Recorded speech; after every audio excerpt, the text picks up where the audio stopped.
So today we'll start talking about this, or we'll revise the topic of electrostatics. So to answer the bits for today, questions for today, you can join through this class code 77887. Right? Okay. So electrostatics and magnetostatics is basically not a new concept for you. Uh, and even electrodynamics was also completed in the course of engineering physics. So because this is basically a review of the course, what I will try to do is I will try to stress the conceptual points and maybe try to revise few concepts which are necessary for understanding the rest of the course, right? So if that is my approach, so maybe you might feel like a few concepts are not revised. Maybe I wouldn't means నేను revise చేయలేదు అంటే that might not be useful for our course, but they are definitely helpful for understanding the concept. So if you have any particularly one topic which you are interested to know even in a deeper sense, please let me know it. Okay, so you can mail me, or you can also ask me. So like in this particular topic, I need an elaborated explanation or so. If it's possible, then I can make a video of it separately. Maybe I cannot discuss it in the class, and I can maybe put it in the conceptual videos, right? So that is what I can say before starting this thing. So I'll try to be swift because we have other parts of the courses to cover also, just not the introduction. Coming to the electrostatics, the most common thing that people usually think about when you start talking about electrostatics is the triboelectric effects. So that is when you have friction on the means you can create charged objects by using friction, right? So when you rub, for example, if you rub a glass across a fur, or or you take a balloon, and if you have a good silky hair and you rub it on your head, right, then what happens is the balloon becomes negatively charged, and you can actually stick that balloon to the wall, because usually the wall has a neutral charge. But once you try to bring a negative charge, all the positive charge try to come towards the edge of the wall, and they try to create an attractive force. So you can actually hang the ball the wall method. You can just hang the balloon without even tying it or without plastering it. If at all there is no air, for some time it can hold on. Okay, but or you can do fun things like put balloons on a cat also, huh? So there are things like where you see over the internet people doing this kind of cool things, like they try to control the path of the water. Like you can see the person, when he is bringing the pipe closer to the water tries to get it, means it is trying to move towards the pipe, or it is getting attracted towards the pipe, the stream of that water. So that happens because basically the pipe is a metallic one, and he has charged the pipe, right? He somehow placed some charge on the pipe, and when he placed it close to the water being neutral, it gets polarized. And because it gets polarized, the positive charges, say for example, if the charge on the pipe is positive, then the electrons in the water will try to get attract or move towards the pipe, right? So you can see these kind of things. These all things basically talk about that there is a force that tries to attract things, okay, without even actually touching them. Okay, so if you want to pull something, you basically have to touch it and you have to pull it. Okay, so or if you want to put a put a balloon on a wall, you basically have to take a glue and you have to stick it there. Okay, but you can do these kind of interesting things if you have an understanding regarding the electrostatics and the charges and all, the phenomena of attraction and repulsion of charges, right? So of course, uh, electrostatics was not the first concept that was historically realized. Historically, magnetism was first uh, discovered, and after that, after magnetism, electrostatics or electromagnetism means electric theory has come out, and slowly electromagnetics was developed. But anyways, the the basic law, or the basic law which where anyone starts when they teach an electromagnetic course, is basically the Coulomb's law, right? So I guess you all know what is Coulomb's law, and we know that Coulomb's law simply states that there is force between the charges, and the charges and force is proportional to the product of the charges, and of course it's inversely proportional to the distance of the charges. And there is a constant here where we call epsilon naught as permittivity of the free space, which is given by 8.854 into 10 to the power of minus 2. Instead of, if you can remember that number, it is fine, or else you can simply remember 1 by 36 pi times of 10 to the power of minus sign, whatever is comfortable for you. But anyways, because we call it a force, obviously the force should have a direction, and in what direction the force is.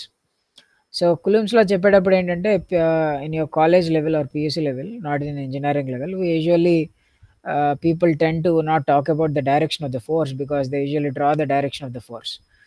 But because we are going to deal everything in terms of vectors, so we need to write even the Coulomb's law in terms of vectors, right? But anyways, before moving on to those kind of phenomena, I always, whenever I see Coulomb's law, I usually have a doubt, because uh, from the childhood, my teachers used to write.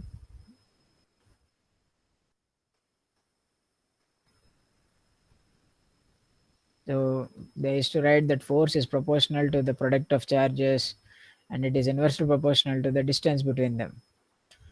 And I used to think, because it is a proportionality constant, that means it is proportional. Obviously, it should be some constant times of q to q by r square.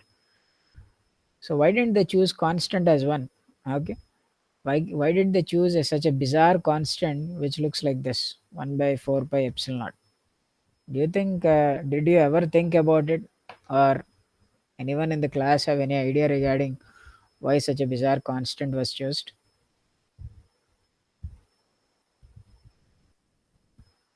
Any idea?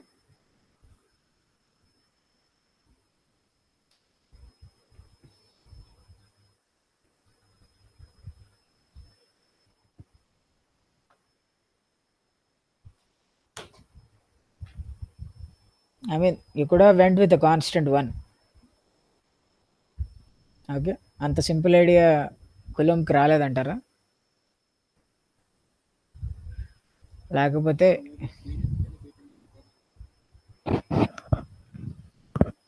అంటే కులంబ్ అంటే medium dependency force మీద ఉంటది అని చెప్పడం కోసం ఆ constant అలా తయారు చేశారంటారా? Okay.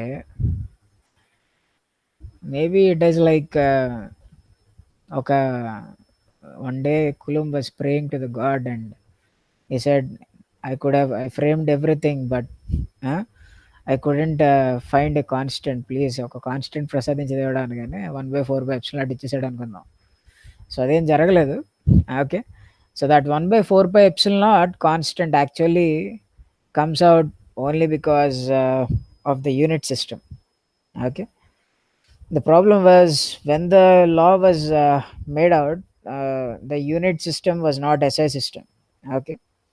So coulombs was, I mean, the unit of the charge was not coulombs, and there are many other. They used to use a different unit system. Okay. Slowly, the unit system progressed to the SI unit system which we use now, and all the means that is a global standard, that more all the laws and all the mathematics is usually tuned to the SI system. So, in order to in order to match the units, Okay, in order, because they had to change the units for, even for the current they had a unit of ampere and all. So when they had standardized a new unit system, in order to balance the units, they had to include epsilon naught in the basic laws itself. Okay, initially epsilon was a permittivity constant which comes out when they deal with materials, but this free space constant they had to include it in the force equation itself, because finally, because like, the velocity of the light will become as 1 by square root of mu by epsilon naught.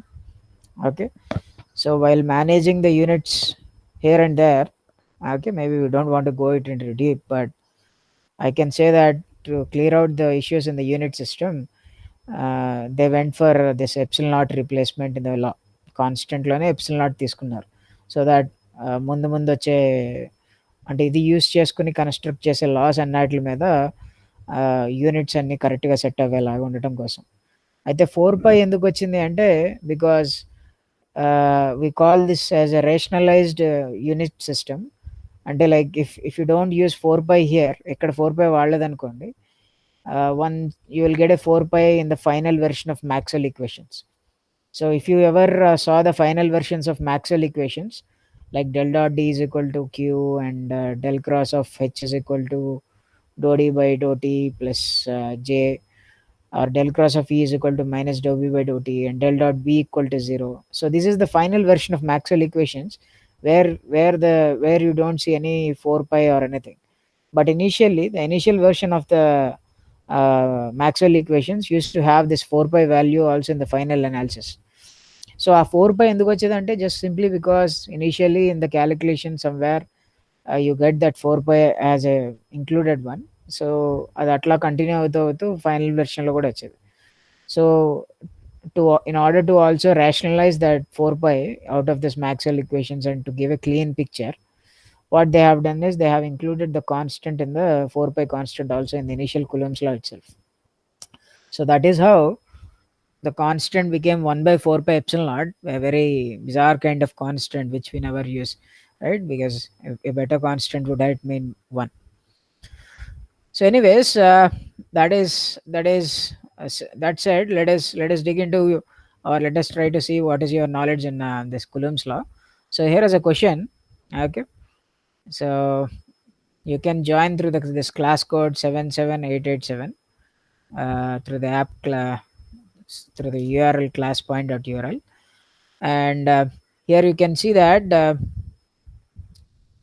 so here there are two charges, 1 coulomb charge and a 10 coulomb charge. So you can see they are placed at some distance, and these arrows indicates the force, that one charge is creating on the other one, right? So అంటే option A ఏమంటున్నా అంటే ఇందులో ఏది correct అని అడుగుతున్నాను. Okay, so you can post your answer in the multiple choice. So I'll activate it. So the question basically asks is, so if you see the first one, okay, first option ఏమంటుంది అంటే, that the force because of the అంటే 10 coulomb charge, 1 coulomb charge మీద apply చేసే force ఎంత ఉంటుంది, whereas 1 micro coulomb charge 10 micro coulomb మీద apply చేసే force ఎంత ఉంటుంది. I mean it is bigger here. And 1 micro coulomb ఎంత ఫోర్స్ అప్లై చేస్తుందో 10 కూడా అంతే అప్లై చేస్తుంది, B option. And the C option is 10 micro coulomb is applying this much of force on the first one, whereas 1 micro coulomb is applying this much amount of force on the second one. So I'm looking for your answers in this question.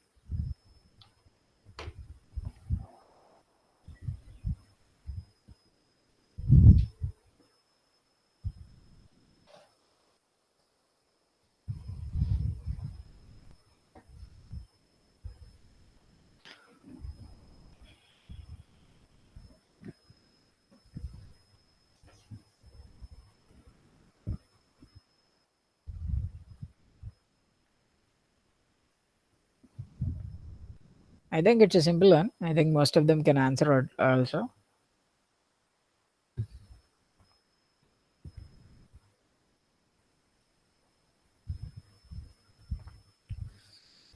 Yeah, there is no option D actually.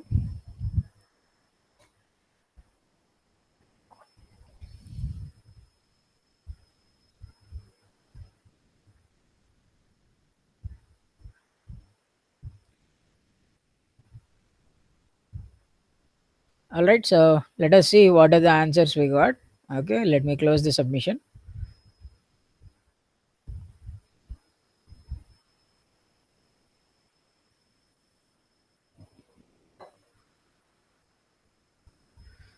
So, right.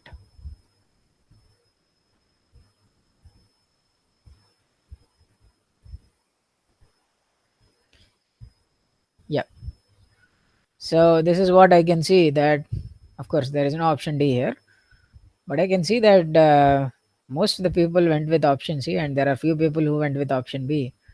Interestingly, there is a some people even went with option A. Okay. So, let us try to see that which one is correct. Okay. Definitely, the correct option is B. Okay, it might be shocking to the people who choose option A, and I don't know whether they choose it with a purpose or they choose that randomly. అయితే ఏంటి అంటే why it is B. B ఎందుకు అయింది అంటే so the arrows okay in opposite direction because the charges are both positive obviously, and the repulsion will have same length because of Newton's third law. ఎందుకు we state that two charges have equal force on each other which causes the equal vector length అంతే కదా. అంటే 10 కులోంబ్ 10 ఇంకా పెద్దది కదా sir, అది దీని మీద ఎక్కువ ఫోర్స్ అప్లై చేయాలి కదా compared to 1 micro coulomb. Okay, అలా ఉండదు కదా. ఎందుకంటే సో యు నో ద కులోంబ్స్లో what is the force because of 1 coulomb on 10 micro coulomb అంటే it is nothing but 1 into 10 divided by the distance. Here the distance is not changing. అదే 10 వల్ల 1 మీద అంతా అంటే మళ్ళీ అది nothing but 10 into 1 divided by the distance square. So the magnitude of force is same. So both the vectors length should be same. It doesn't mean you have a bigger charge. That means it is going to exert a bigger force, right? So that is why you need to understand the direction of force also. So the Coulomb's law usually stated that the force is along the direction, along the line joining the charges. Okay, what is the direction of force? And the direction of force can be identified by joining the lines along the charges. So, and for example, there are two charges Q1 and Q2 which are at position vectors R1 bar and R2 bar. Then if you want to know, if you want to find what is the force on Q2 charge because of Q1 charge, right, you have to simply write that the force F2 is nothing but the product of the charges divided by 4 pi epsilon naught and the distance between the points. So what is the distance between the points? And it is nothing but the magnitude of this vector R2 minus R1 bar, right?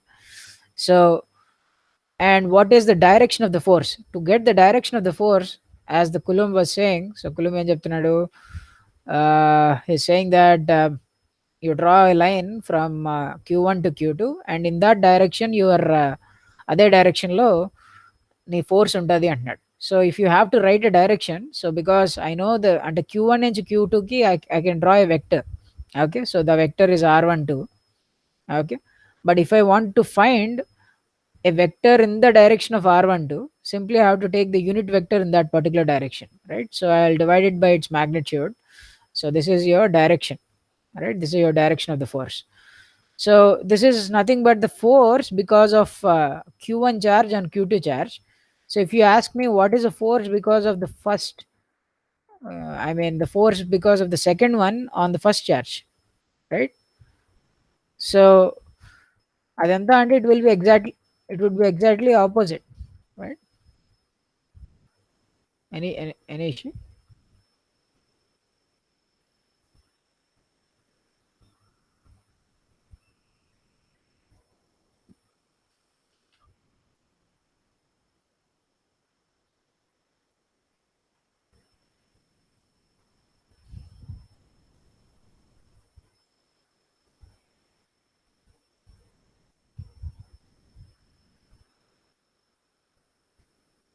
Okay, right. So what will be the force? And that force will be in this, on this direction, and it will be exactly equal, and it will be in opposite direction, f1 force on it, right?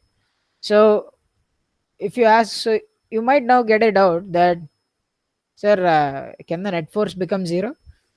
ఎందుకంటే you are saying that రెండు forces ఉన్నాయి ఎగ్జాక్ట్గా opposite డైరెక్షన్లో ఉన్నాయి కాబట్టి net forces zero అయిపోతాయంటే అవ్వవు నన్ను. Okay, you might be getting tempting to say that the net force become zero, but it doesn't happen like that. Why it doesn't happen? And in order to have a net force equal to 0, the force should act at the same point. Okay, so if at all there was force F1 was like this and F2 was also acting at the same point, then I can say, because F1 is exactly equal to minus F2, then the total net force is equal to 0.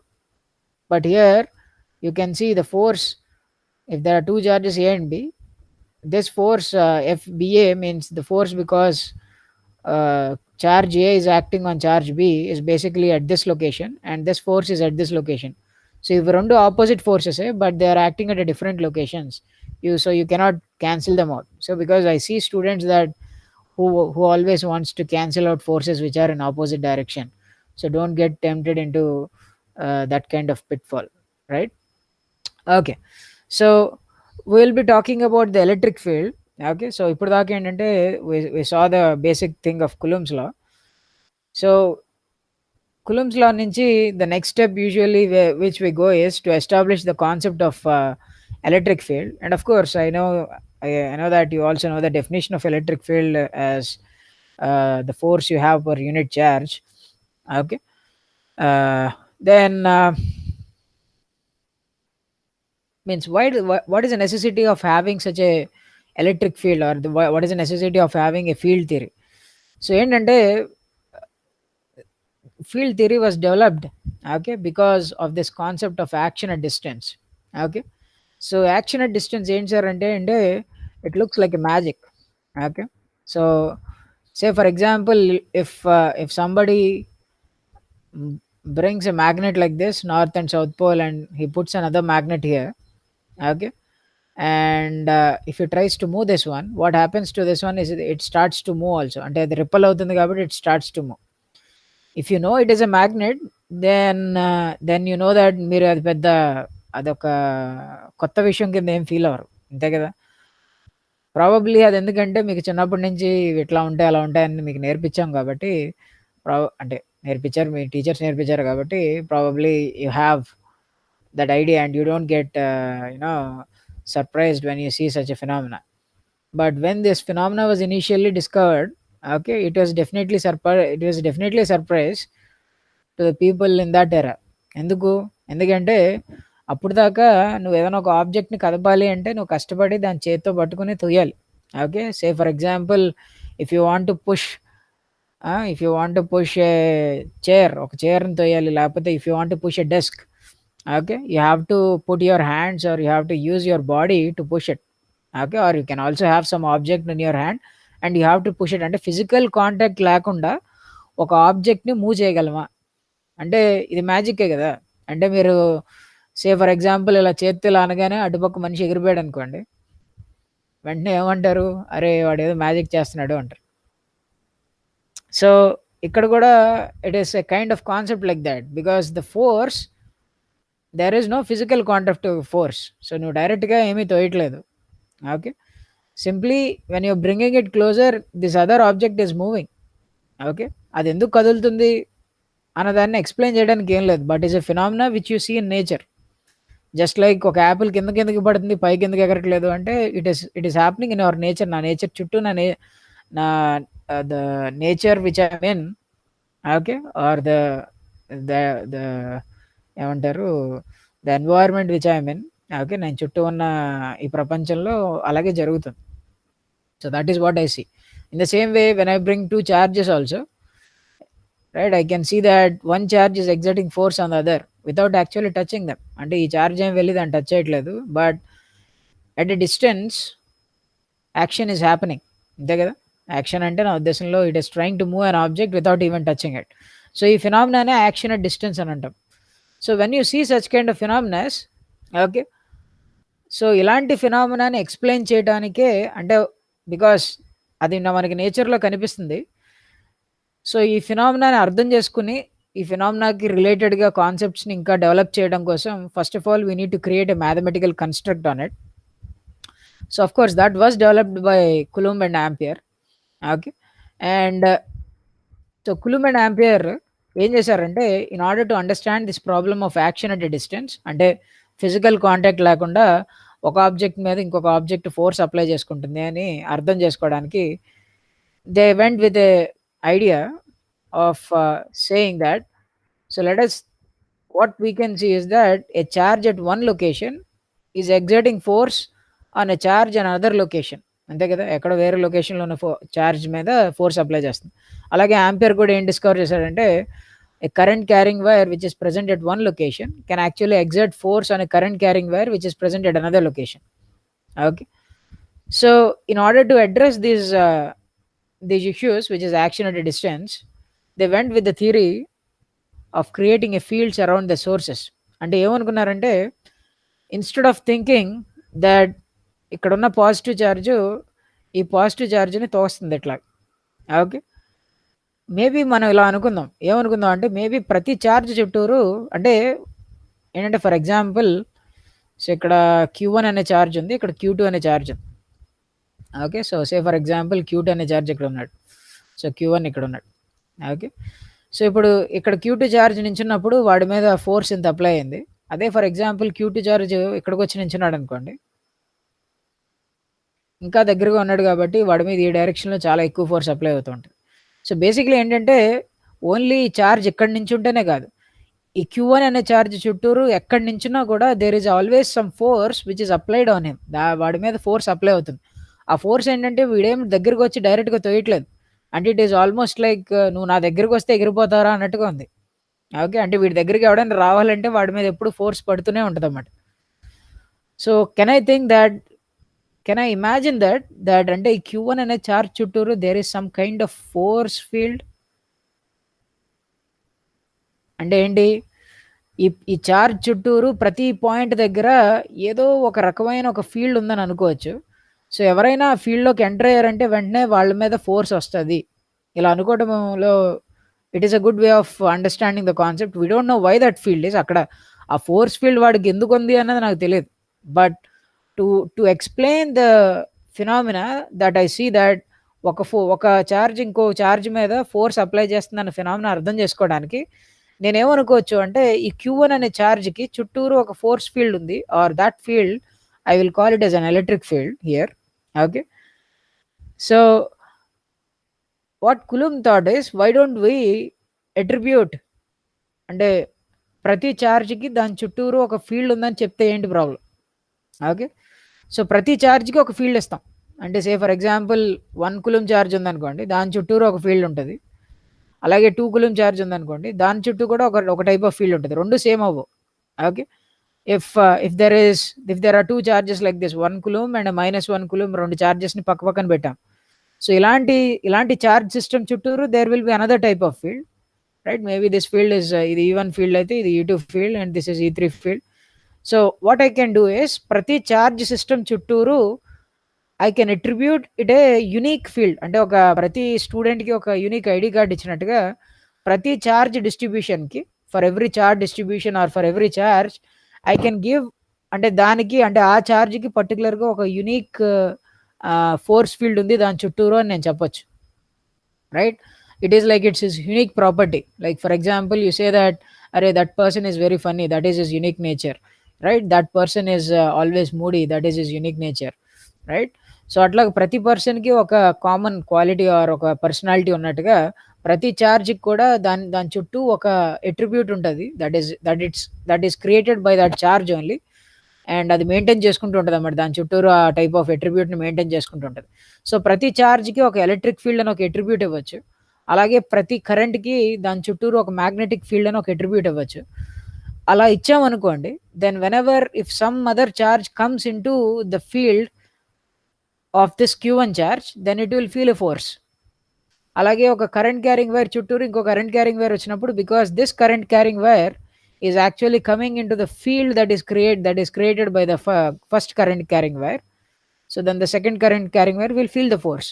So this way of explaining this phenomena of force or action at a distance is more easier, right? ఇలా చూడటం వల్ల ఏంటి అంటే, I can explain the phenomena more easily, and I can also deal it mathematically also easily. So that is why people went with this kind of attribution for sources until and field concept killer. Of course, we don't right now use action at a distance, because action and distance concept ఏం చెప్తుంది అంటే, that is for example if there is a 1 coulomb charge, okay. So నువ్వు ఇక్కడ for example ఇంకొక 2 coulomb charge తీసుకొచ్చావు అనుకోండి, డెఫినెట్గా దీని మీద ఫోర్స్ ఉంటుంది. But if this 2 coulomb charge say for example at some infinity, ఎక్కడో చాలా దూరంలో ఉందనుకోండి, సో ఈ 1 కూలం చార్జ్ ఎఫెక్ట్ ఈ 2 కూలం మీద ఉంటుందా అంటే దేర్ విల్ నాట్ బి. ఎందుకు ఉండదు అంటే, ఈ 1 కూలంకి సంబంధించిన ఫీల్డ్ ఏదైతే ఉందో అది ఇక్కడ దాకా రాదు. ఓకే, అంటే దీని చుట్టూ ఉన్న దాని పర్సనాలిటీ ఇక్కడ దాకా ఉండదు. So it will not feel any force. But say the 1 coulomb charge is moving up and down. Okay, ఒకవేళ 1 కూలం చార్జ్ ఈజ్ యాక్సలరేటింగ్ అనుకుందాం, అంటే పైకి కిందకి కదులుతుంది అనుకోండి, then it can actually disturb this 2 coulomb charge. అదేంటి సార్ ఇందాక చేయలేకపోయింది కదా ఇప్పుడు ఎందుకు చేస్తుంది? ఇందాకంటే ఏంటంటే, ఇందాక it is not moving, it is just sitting, no movement, no acceleration. Okay, no acceleration or deceleration. So the field didn't reach here, అంటే దాని ఫీల్డ్ ఎఫెక్ట్ ఇక్కడ దాకా లేదు. కానీ ఇప్పుడు ఏంటంటే it can even disturb here, ఇప్పుడు ఇక్కడ కూడా డిస్టర్బ్ చేయగలదు. సో అప్పుడు యాక్షన్ అట్ డిస్టెన్స్ కాన్సెప్ట్ ఇక్కడ పనిచేయట్లేదు. ఇక్కడ ఏం జరుగుతుంది అంటే, the change in its field or the change in its properties are actually propaganda, or the energy is actually moving slowly from one point to another point. And in order to explain that, we need to imagine that it has a field around it. దాని చుట్టూ ఒక field ఉంది, ఆ field disturb అయింది కాబట్టి ఆ disturbance స్లోగా propagate అవుతూ వెళ్ళి ఇక్కడున్న చార్జ్ని డిస్టర్బ్ చేస్తుంది. And the disturbance is also having a finite velocity అని తీసుకుంటాం. So that is why the field theory is a very important thing to understand or to explain the mathematical, అంటే చుట్టూ జరుగుతున్న ఫిజికల్ ఫినామినాస్ని ఎక్స్ప్లెయిన్ చేయడానికి field theory helps us a lot. Okay, so that is why we establish this kind of field theory. So field theory gives us one simple thing, that field theory ఏం చెప్తుంది అంటే, it states that the sources creates field around them. ప్రతి charge are ప్రతి current దాని చుట్టూ ఒక field create చేసుకుంటుంది. And whenever another current or charge comes into this field, then they will get అంటే వాటి మీద అప్పుడు ఫోర్స్ అనేది అప్లై అవుతుంది. This is what field theory tries to tell you. So this is all just like say for example, if someone cooks a good food, right? So let's say for example your mother is cooking a good food, and you are somewhere sitting in some study room or so, ఇంకో room లో కూర్చుని ఉన్నారు, and you can smell it, right? So and you know that who is cooking, and you will definitely know with the smell that is your mother only, because that is a unique property and no one can cook like that, right? So in that way, so just like this uniqueness, every charge you can uniquely define a field, and it is unique to that charge distribution only. ఆ charge distribution కి unique గా అలాంటి field ఉంటుంది. So when we have such kind of situation, when we attribute these kind of fields to charges and currents which are sources, we can always deal all kind of electromagnetic problems in a twofold. What we can do is, we can determine the fields generated by the sources. What are the sources, charges or currents, without every without even having to consider the other charges or currents that they affect. అంటే for example ఏంటంటే, ఇక్కడ ఒక charge ఉంది, ఇక్కడ Q2 అనే charge ఉండొచ్చు. Okay, so Q1 charge Q2 charge మీద ఎంత ఫోర్స్ అప్లై చేస్తుందని తెలుసుకోవాలి అంటే, I don't have to consider the whole system at a time. Okay, what I can do is, I can without considering that there is Q2 here, I can calculate what is a field created by this Q1 charge at every point. ఆ తర్వాత ఏం చేయొచ్చు అంటే, ఆ తర్వాత okay ఇప్పుడు Q2 ఇక్కడ ఉంది, ఇప్పుడు Q2 మీద ఎంత ఫోర్స్ ఉంటుంది అని నేను క్యాలిక్యులేట్ చేయొచ్చు. I will get an answer. Okay, but of course the Q2 is also applying some field. Q2 కూడా ఫీల్డ్ అప్లై చేస్తుంది కదా, దానికి కూడా దాని చుట్టూ ఫీల్డ్ ఉంటుంది కదా అంటే, అవును ఉంటుంది. సో ఇప్పుడు Q2 కూడా will be applying force on Q1. If you want to calculate that, కొంచెంసేపు Q1 లేదనుకుని ఓన్లీ Q2 ఉన్న ఫీల్డ్ అంతా క్యాలిక్యులేట్ చేసి, దాని తర్వాత ఆ లొకేషన్లో Q1 ఉంటే దాని మీద ఎంత ఫోర్స్ ఉంటుంది అనేది క్యాలిక్యులేట్ చేసుకోవచ్చు. So once you calculated these two, then ఈ రెండు ఒకేసారి ఉన్నప్పుడు what is the total force on the systems, each individual systems అంటే సూపర్పొజిషన్ అప్లై చేసుకోవచ్చు. So because we're basically dealing with linear systems and superposition theorem is valid here. So that is why this kind of principle apply using field theory, you can always subdivide the problems and you can easily analyze. Okay, the scenarios అంటే source ఎంత generate చేస్తుందో ముందు కనుక్కొని దాని తర్వాత మిగతా objects చుట్టూ ఉన్న ఆబ్జెక్ట్స్ ఎలా ఎఫెక్ట్ అవుతున్నాయి, అవి ఎఫెక్ట్ అయినప్పుడు దానికి కరస్పాండింగ్గా మళ్ళీ సోర్స్ ఎలా ఎఫెక్ట్ అవుతుంది, దానివల్ల మళ్ళీ సోర్స్ రేడియేషన్స్ ఎట్లా మారుతాయి, ఇట్లా you can always work out, right. So that is how field theory works. So అయితే ప్రతి చార్జ్ చుట్టూరు there is some kind of force field అని చెప్పాను. ఓకే, సో ప్రతి చార్జ్ చుట్టూరు there will be a force field and if some other charge enters there it will feel the force. So ప్రతి ఛార్జ్కి ఒక యూనిక్ ఫోర్స్ ఫీల్డ్ ఉండాలి కాబట్టి say for example ఈ లొకేషన్ దగ్గర ఒక 3 కూలం ఛార్జ్ పెట్టాను నాన్న. సో ఈ 3 కూలం ఛార్జ్ చుట్టూరు ఎలాంటి ఫోర్స్ ఫీల్డ్ ఉందో తెలియటం కోసం నేను ఏం చేస్తున్నానంటే I'm trying to prepare a chart. Okay, I'm trying to prepare a chart of force field, right, force field of 3 coulomb charge. So నేను ఒక చార్ట్ తయారు చేసి మొత్తం ఎక్కడెక్కడ 3 కూలంకి ఎంతెంత ఫోర్స్ ఉంది అని ఒక చార్ట్ తయారు చేసి నేను మీకు ఇస్తాను. ఓకే, అలా ఇవ్వటం వల్ల ఏంటంటే నెక్స్ట్ టైం ఎప్పుడైనా 4 కూలంబ్ వచ్చినప్పుడు ఎంత ఫోర్స్ ఉంటుంది అన్నది మీకు ఈజీగా తెలుస్తుంది, అంతే కదా. సో సే ఫర్ ఎగ్జాంపుల్ ఇక్కడ ఈ 4 కూలంబ్ ఛార్జ్ ఇక్కడ తీసుకొచ్చినప్పుడు maybe there is a 4 units of force, that is the 4 coulomb మీద 4 యూనిట్స్ ఆఫ్ ఫోర్స్ వస్తుంది అనుకుందాం. ఆ తర్వాత ఆ 4 కూలంబ్ తీసుకెళ్ళంటే వాడు ఫర్ ఎగ్జాంపుల్ ఈ పాయింట్ దగ్గర మెజర్ చేశాడు ఎంత ఫోర్స్ ఉందని. ఇక్కడ మెజర్ చేస్తే because is very much closure he's getting even higher force, maybe ఒక 12 యూనిట్స్ ఆఫ్ ఫోర్స్ వచ్చింది. ఆ తర్వాత ఇక్కడ నుంచి ఉన్నాడు, ఇక్కడ నుంచి ఉన్నప్పుడు ఎంత ఫోర్స్ ఉందని మెజర్ చేస్తే 2 కూలంబ్ ఆఫ్ ఫోర్స్. ఆ తర్వాత ఇక్కడ నుంచి ఉన్నప్పుడు ఎంత ఫోర్స్ ఉందని మెజర్ చేస్తే ఈ got it is an 8 coulomb of force. So ఏం చేశాడంటే సో ఈ 3 బికాస్ ఇలాగ ప్రతి పాయింట్ దగ్గర తీసుకోవచ్చు. ఓకే, ఇట్లా డిఫరెంట్ పాయింట్స్ దగ్గర నుంచుని you can actually calculate the force at every point. Okay, so ఇప్పుడు ఏమనొచ్చంటే వి సే దట్ ద 3 కూలంబ్ అంటే దీన్ని ఎలా అనుకోవచ్చు అంటే we can say that the 3 coulomb applies force on the charge at every point. ప్రతి పాయింట్ దగ్గర 3 కూలంబ్ అనేది ఫోర్స్ అప్లై చేస్తుంది కాబట్టి same thing can also be viewed as 3 coulomb will always have a vector around it. When someone brings a charge around it force is applied by the vector field. అంటే నేను ఎలా అనుకోవచ్చు అంటే ఈ 3 coulomb చుట్టూరు ఎప్పుడూ ఒక వెక్టర్ ఫీల్డ్ అలా ఎప్పుడూ ఉంటుంది. అంటే 3 కూలంబ్ చుట్టూరు ఎప్పుడు వెక్టర్స్ ఉంటాయి.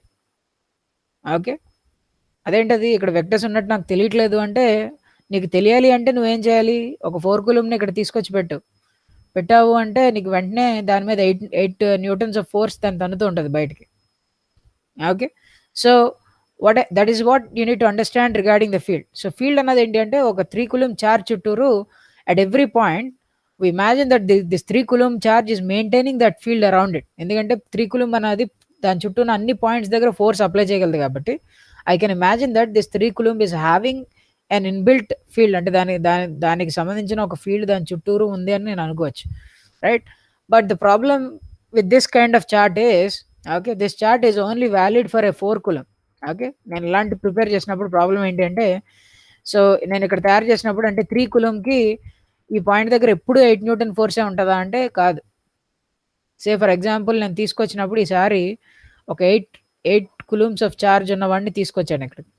ఓకే, వాడు ఏమనుకున్నాడంటే ఓకే నా మీద 8 న్యూటన్ ఫోర్స్ అప్లై అవుతుందేమో అనుకుని వీడు నడుచుకుంటూ వచ్చాడు.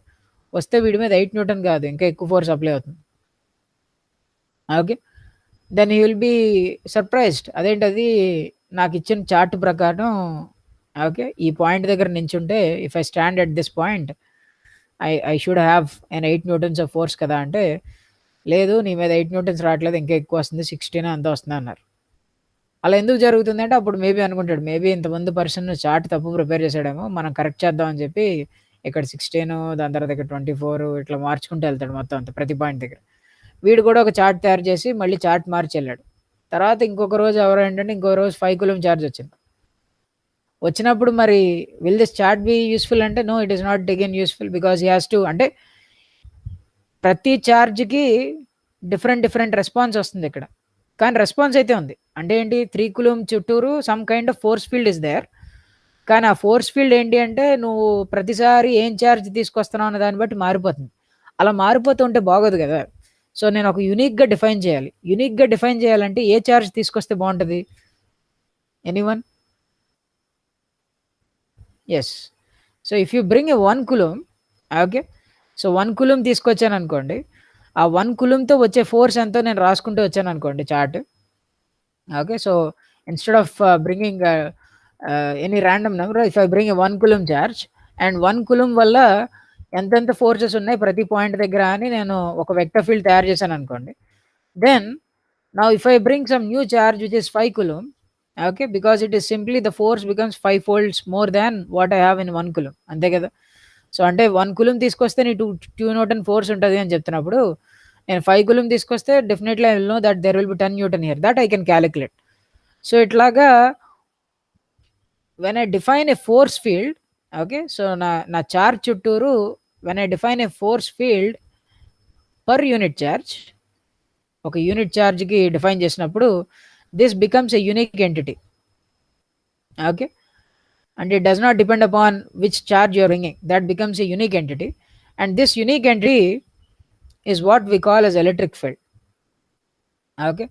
So for every charge you can put an electric field, ఒక force field అనుకోవచ్చు per unit charge around it, like its property, and we can calculate what kind of forces it will apply when you bring other charges, or when they, how it interacts with other charges and so how do you get an electric field? What is an expression for electric field అంటే, say for example q అనే charge ఉంది అనుకోండి, because మనకి electric field expression తెలుసు చిన్నప్పటి నుంచి ఏంటంటే q/4πε0 r² అని రాస్తాం, but because now it's in engineering you need to write the directions also. So in fact that expression which I have written q/4πε0 r² into ar cap, this expression is usually used when it is at origin, అంటే charge అన్నది origin దగ్గర కూర్చుని ఉంటే అప్పుడు ఇది expression, okay. But ఇంకా origin దగ్గర games కాదు, మనం ఇప్పుడు వెక్టర్స్తో డీల్ చేస్తున్నాం కాబట్టి మనం పెద్దవాళ్ళు అయిపోయాం. So we should write, we should not be feared to write the electric field because of a charge at any point. Say for example q అనే charge, say it is sitting at a point x dash y dash z dash. So x dash y dash z dash ni you can represent it with a position vector r bar dash, okay. So you can represent it with a position vector r bar dash. Say you want to calculate field at some random point x comma y comma z, and this point is also having a position vector r bar, okay. So then what is the vector between the source and the field point, and it is nothing but r bar minus r bar dash. Then how you can write the electric field is 1/4πε0 q divided by the distance between the points, which is nothing but the magnitude of this r bar, and the direction of the electric field. The important thing here is the direction of electric field always points from source to field. Source నుంచి field వైపు direction గీసుకుంటాము. So అదే డైరెక్షన్లో ఈ point దగ్గర electric field ఉంటుంది. So to get that direction, because I know the direction of the line that I draw from source to field point, which is nothing but r bar, so I divided by the unit vector, so means I divided by magnitude to get the direction. So ఇక్కడ unit vector ఎందుకు తీసుకుంటాం అంటే this gives the direction of the field, right? So this is the general way of representing your electric field of any charge sitting at any point and you're calculating the field, right? Anyways, this all looks simple. So in fact if you want to calculate force at any point, you simply have to multiply it with the charge. So that thing I guess you can know. So prati charge chutturu, from now onwards you need to imagine that prati charge chutturu there are some kind of vectors around it. Prati charge chutturu at every point there is some kind of vector field undi ani meer imagine chesukovali, right? Until unless you don't imagine that around every charge there is a field, you cannot understand the concept of wave propagation or anything else, right? So అది establish చేయడం కోసమే ఇంత లెంగ్త్లో నేను I'm trying to explain you the concept of field or electric field, okay. So let me take a scenario here, okay. ఇక్కడ ఏంటి అంటే 2 charges ఉన్నాయి నాన్న on the x axis, okay. Say there is a positive charge on the positive x axis and a negative charge on the negative x axis, and basically the both are separated by distance 2d అనుకుందాం, 2 times of d, okay. So the question simply asks find the field at the origin దగ్గర field అంతా అని అడుగుతున్నాను. అయితే let us try to solve it, okay. So ఏంటంటే నాకు తెలిసిన ప్రకారం, ఓకే సారీ, సో ఇది ఎలా సాల్వ్ చేయాలంటే సూపర్ పొజిషన్ ప్రిన్సిపల్ నుంచి ఒక చార్జ్ కాకుండా 2 చార్జెస్ ఉన్నప్పుడు the total electric field is nothing but the sum of the individual electric fields. అంటే పాజిటివ్ చార్జ్ వల్ల వచ్చిన ఎలక్ట్రిక్ ఫీల్డ్ ఆ పాయింట్ దగ్గర, సో ఈ పాయింట్ దగ్గర పాజిటివ్ చార్జ్ వల్ల ఎంత ఎలక్ట్రిక్ ఫీల్డ్ వస్తుంది, నెగిటివ్ చార్జ్ వల్ల ఎంత ఎలక్ట్రిక్ ఫీల్డ్ వస్తుందని 2 యాడ్ చేయాలి, okay. So let us try to see what does that mean. So what is the, so if you see this, so the total electric field is the electric field from the positive and the negative. I guess you know it, but I'm trying to show you some interesting point here, okay. So positive చార్జ్కి చుట్టూరు field ఎప్పుడు ఎలా ఉంటుంది, it always goes out like this, అంతే కదా, it goes out. Okay. So ఎప్పుడు positive charge నుంచి field lines బయటకు వెళ్తున్నట్టుగా ఉంటాయి. So they go away from the charge. So ఈ పాయింట్ దగ్గర ఫీల్డ్ ఏ డైరెక్షన్‌లో ఉంటది? సో బికాస్ పాజిటివ్ చార్జ్ దగ్గర ఎప్పుడు ఫీల్డ్ బయటికి వెళ్తున్నట్టుగా ఉంటది కాబట్టి ఇక్కడ కూడా ఎలక్ట్రిక్ ఫీల్డ్ అనేది it will be going out like this, right? But for a negative charge field అన్నది ఎలా ఉంటది అస్తమాని? ఇట్ ఆల్వేస్ పాయింట్స్ ఇట్, అంతే కదా? నెగెటివ్ చార్జ్ లోపలికి ఫీల్డ్ లైన్స్ వస్తున్నట్టుగా ఉంటాయి కాబట్టి at every point the field lines are the vectors will be pointing in. So if you ask me what is the direction of the electric field at this point ante, because it's a negative charge, I think, I'm sorry, 1 second,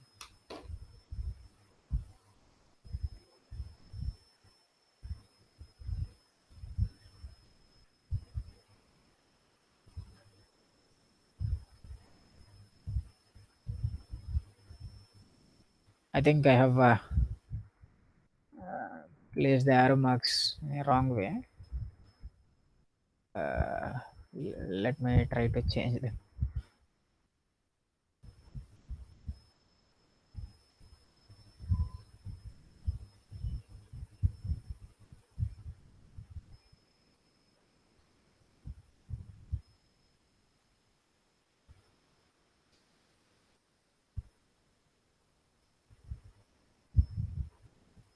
Okay,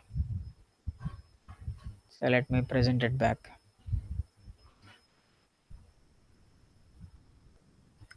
All right, so it's visible. Okay, fine. Right, so as I was saying, so ఇక్కడ plus q charge అంతే కదా, ఇక్కడ ఉంది positive charge. So positive చార్జ్కి field ఎప్పుడు it will be going out, right? So అంటే ఈ point దగ్గర the field will be going out. And negative చార్జ్కి ఎప్పుడు ఏంటంటే the field will looks like coming in, so the field will be in this direction. So if you ask me what is the total electric field, so I can say that for a positive charge, so arrows బట్టి ఏం కనిపిస్తుంది నాకు? So positive చార్జ్కి ఈ point దగ్గర the field is in negative X direction, అంతే కదా? అలాగే for the negative charge also the field is going in, so the for the negative charge also the field is in negative x direction. దీనికి కూడా field negative x డైరెక్షన్లోనే ఉంది. So now let me try to write the equations రాద్దాము. So the electric field is 1/4πε0 q/d², అంతే కదా? For the positive charge, the electric field is 1/4πε0 q, charge is q and the distance d కాబట్టి d square. And what is the direction of the electric field? It is in negative x direction. So plus 1/4πε0, the charge was negative, so minus q. And what was the direction of the electric field? Minus ax cap divided by d square. So ఈ రెండు add చేస్తే answer ఎంత వస్తుంది? 0 వచ్చింది. Okay, so if I see the vectors here, okay, నాకు answer 0 వచ్చింది, okay fine. But if I see the vectors here, okay, ఈ vectors రెండు సేమ్ డైరెక్షన్లో ఉన్నాయి.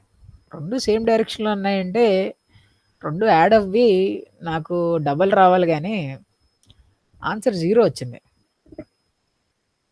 ఎందుకంటారు? Did I make a mistake? Is it wrong?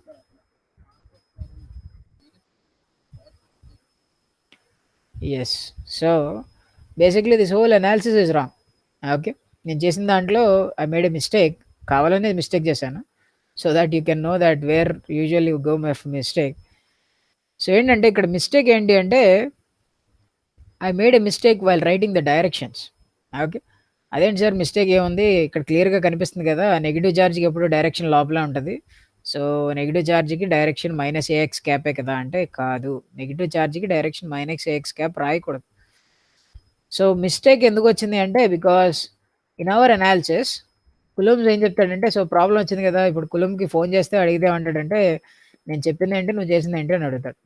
So నేనేం చెప్పాను, నువ్వు ఎప్పుడు direction you should always take the direction from source to test charge.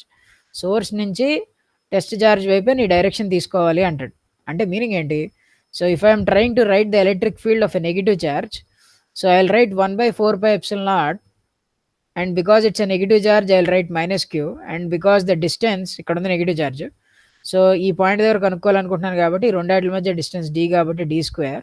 And now what Coulomb is saying, Coulomb ఏమంటున్నాడు, ఓకే ఇప్పుడు నువ్వు draw a line, 1 second. So draw a line from source ఎక్కడ ఉంది? ఇదిగోండి ఇక్కడ ఉంది. సోర్స్ నుంచి source నుంచి నువ్వు ఏ పాయింట్‌కి కనుక్కోవాలనుకుంటున్నావో ఆ డైరెక్షన్‌లో లైన్ గీయి. నువ్వు ఏ డైరెక్షన్‌లో అయితే లైన్ గీసావో, ఆ డైరెక్షన్‌లోనే ఈ పాయింట్ దగ్గర ఎలక్ట్రిక్ ఫీల్డ్ ఉంటది అంటున్నాడు. అంటే మీనింగ్ ఏంటి? హి ఈస్ సేయింగ్ థట్ అంటే నువ్వు ఇక్కడ రాయాల్సిన డైరెక్షన్, ఈ వెక్టర్‌కి నువ్వు రాయాల్సిన డైరెక్షన్ ఏం చెప్తున్నాడంటే, ఇక్కడ నువ్వు ఏఎక్స్ క్యాప్ రాయమని చెప్తున్నాడు. Because this direction is what? This direction is a x cap because it's in positive x direction. అప్పుడు మీరు అనొచ్చు, సార్ అదేంటది కులం తప్పు చెప్తున్నాడు. నెగెటివ్ చార్జ్‌కి రైట్, నెగెటివ్ చార్జ్‌కి ఈ పాయింట్ దగ్గర ఎలక్ట్రిక్ ఫీల్డ్ బయటికి ఎందుకు ఉంటుంది? For a negative charge the electric field should point inward. Right, Coulomb ఏం తప్పు చెప్పట్లేదు. ఫైనల్‌గా నువ్వు మొత్తం ఆన్సర్ అంతా చూస్తే ద ఓవరాల్ ఆన్సర్ ఏంటి అంటే 1/4πε0 q/d² minus ax cap, అంతే కదా. So finally the answer says that the resultant field is a negative direction because it's a negative charge. So లోపలికే ఉన్నది ఫీల్డ్. కాకపోతే నువ్వు ఆ ఫార్ములా నువ్వు రాసేటప్పుడే యూ షుడ్ బి కేర్ఫుల్. నువ్వేం అంటే మనం చేసిన మిస్టేక్ ఏంటంటే చూడండి, ఇది నెగెటివ్ చార్జ్ కాబట్టి -q రాసాం. అలాగే ఓకే, చార్జ్‌కి డైరెక్షన్ ఫీల్డ్ లోపలికి ఉంటది కదా అని చెప్పి ఇక్కడ కూడా -ax క్యాప్ పెట్టేసాం. అంటే నువ్వేం చేస్తున్నావంటే డైరెక్షను నీకు నచ్చినట్టు డిసైడ్ చేసి రాసేసావు. చార్జ్ కూడా నీకు నచ్చినట్టు డిసైడ్ చేసి రాసేసావు. అసలు కులుంని పట్టించుకోలేదు నువ్వు. అందుకని నీకు రాంగ్ ఆన్సర్ వచ్చింది. సో కులమ్స్ ఏమంటాడంటే, so whenever you need to write the equations, always you write the direction. The direction should always be taken from source to test point. Source నుంచి నువ్వు ఎక్కడైతే క్యాలిక్యులేట్ చేయాలనుకున్న ఫీల్డ్ అదే డైరెక్షన్లో తీసుకో. నెగిటివ్ చార్జ్ అయితే ఆటోమేటిక్గా ఆ తర్వాత ఆ నెగిటివ్ సైన్ వచ్చి ఓవరాల్గా everything will set out. So you don't have to worry about it. Okay, నువ్వే ముందు అరే నెగిటివ్ చార్జ్కి లోపల ఉంటుంది ఫీల్డ్, సో అందుకని అక్కడ ముందే నెగిటివ్ సైన్ పెట్టి రాసేద్దాంలే అని అనుకుంటే then you get an answers of wrong. Right, you get wrong answers. Right, so the mistake here is basically in calculating this field of the negative field. So you can see that in fact this answer is not 0, it will be in a negative x direction and it will be 2 times more. In fact, if you ever see a field created by a dipole, it looks like this. In fact, at the center the field, the dipole field is not equal to 0. You will have a finite magnitude at the center of the dipole. Okay, so here is another question, interesting question. Uh, so I'll switch on this multiple choice thing so that I can get your answers. So the class code is 77887. Okay, and it is class point. The URL is classpoint.app. So if anyone is interested, they can join and they can submit the answer. So the question, you can read that there are two opposite charges are placed on the line as shown below. The charge on the right is 3 times larger than the charge on the left. So other than at infinity, where is the electric field 0? And a line మీద I'm asking you only on the line. Okay, other than at infinity, is there a possibility or is there a chance that electric field can go to 0 at some point on the line, or it will not go? ఎక్కడ ఉండదా? So the options are like between the two charges. So అంటే somewhere between the two charges the field may go to 0, or somewhere on the right side of the charge, right, to the right of the charge on the right. అంటే ఏంటంటే right charge పక్కన అవ్వచ్చా, లేకపోతే left charge పక్కన అవ్వచ్చా, లేకపోతే ఎక్కడ అవ్వదా, or we cannot give the information because we don't know whether one is positive or another is negative. అంటే here it is said they are opposite charges. ఏది పాజిటివ్ ఏది negative కూడా చెప్పట్లేదు నేను.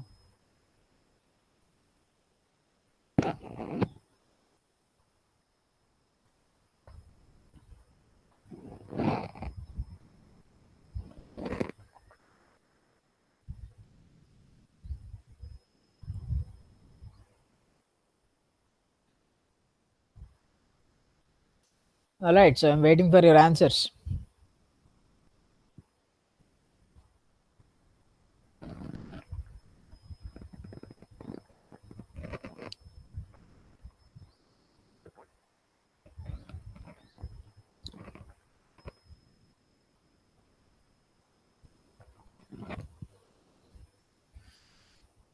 Okay, so I see that students are taking a lot of time probably. Okay, okay, so let us discuss the answer and let me close the submissions.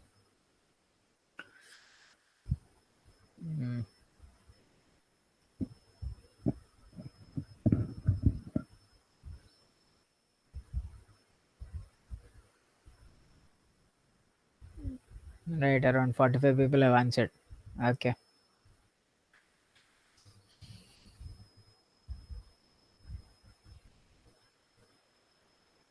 So as I can see, there is a divided opinion here, but most of them went with option D, I guess, probably. And B, there is only one person, I guess. Huh? Okay. So, and there is some answers in C also. So let us see what is an answer for this. So is there a chance of I can see that as it is said that QR is 3 times of QL. Okay. So is there any point at which in the middle, so basically they are opposite charges. I don't know which one is negative and which one is positive. So because whether it is negative or positive, or this is positive and this is negative, it doesn't matter. In the middle the electric field is not going to become zero. ఇప్పుడే చూసాం.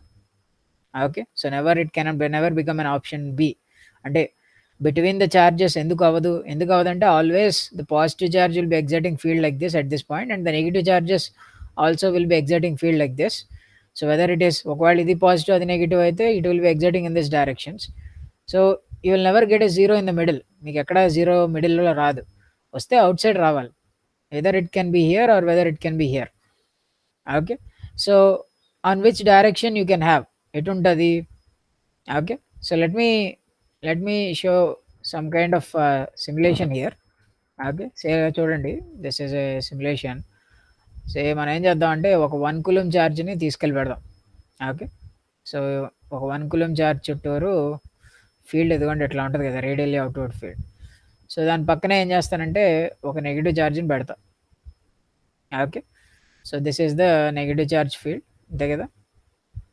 Maybe we put it like this, right? So నేనేమన్నానంటే one charge is 3 times more than the other అన్నాను. For example maybe ఇలా అనుకుందాం, the bigger one is actually the negative charge. So అందుకని ఇంకొక negative charge పెడుతున్నాను. So ఇది this is 2 times more now, and I put another charge here 3 times more now. Okay, I can see that on the left side, I mean on the left side somewhere the field is actually going to zero, the strength of the field. Okay, maybe ఇంకో పని చేద్దాం. So say let us take a scenario that ఇక్కడ positive charge పెడదాము and ఇటు side negative charge పెడదాము. Okay, and will remove the negative charges. అంటే ఇప్పుడు right side bigger charge ఉండాలి కాబట్టి.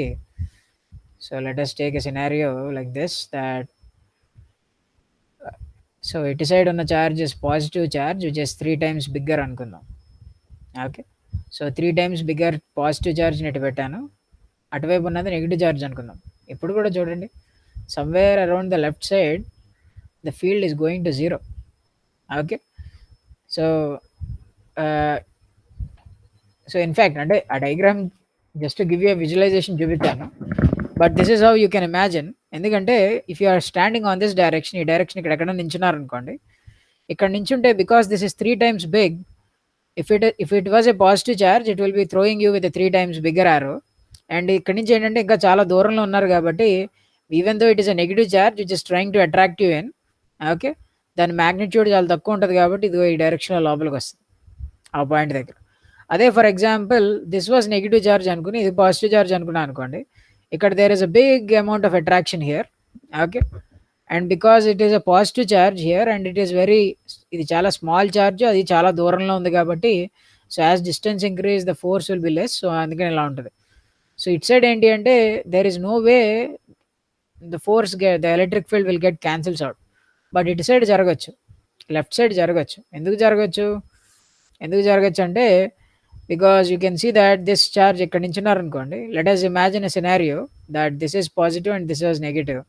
Okay, if this is positive, maybe this might be throwing you with a, because you are at a closer distance, so in a distance lo unnao kabatti maybe there is a field, there is an electric field of this much value, but this charge is 3 times more than it, and because it is also at a larger distance, probably it can exert the same kind of field here, right? Because it's a negative charge, it will be trying to attract it and it can cancel it. అది జరగచ్చు. అదేంటి sir ఇది పెద్ద charge కదా, ఇక్కడ మీరు పెద్ద ఆరో గీయాలి కదా అంటే, పెద్ద ఆరో ఎందుకు గీయలేదు అంటే because it's at larger distance నా, అంతే కదా. ఇక్కడి నుంచి ఇక్కడికి ఉన్న దూరం కంటే ఇక్కడి నుంచి ఇక్కడికి ఉన్న దూరం ఎక్కువ కాబట్టి, so now maybe the force will decrease because of the distance, and you might have a scenario wear the fields can cancel out. Same thing can goes for negative and positive. In fact, you can also try to calculate the value. Okay, so say for example, you can do the analysis like if this is d and say this length is some l. Okay, so I'm basically asking you where the electric field cancels out. That is, say for example, the electric field because of the left charge is like 4 pi epsilon naught L square should be equal to the field that is created by the right charge, which is 4 pi epsilon naught L plus D square. So ఈ రెండు ఎక్కడ equal అవుతాయో, okay, that happens because QR is nothing but 3 times of QL. You can solve this equation and you can basically get the answer. So the option was C. Okay, so to the left of the charge you get a scenario where it happens. So I think few people have went with this option, and few people went with no fear. Okay, so I think you got some understanding regarding the superposition principle, but I want to give you a very interesting aspect of superposition principle. So superposition principle ఇప్పుడు దాకా ఏంటి అంటే ఒకటి కాకుండా చాలా charges ఉన్నప్పుడు what is the total electric field అంటే you add the electric field because of individual charges అని చెప్పాం. But you have to look at this superposition principle in a different way. ఎలా చూడాలి అంటే what superposition principle is trying to say is the electric field contributed by charged particles is unaffected by the presence of other charged particles. అంటే meaning ఏంటి అంటే for example ఇక్కడ Q1 అనే charge ఉంది, ఇక్కడ Q2 అనే ఛార్జ్ ఉంది. Total electric field అంటే ఆన్సర్ ఎంత రాస్తున్నాం 1/4 pi epsilon naught అంటే the electric field created by first charge plus the electric field created by the second charge అని రాస్తున్నాం.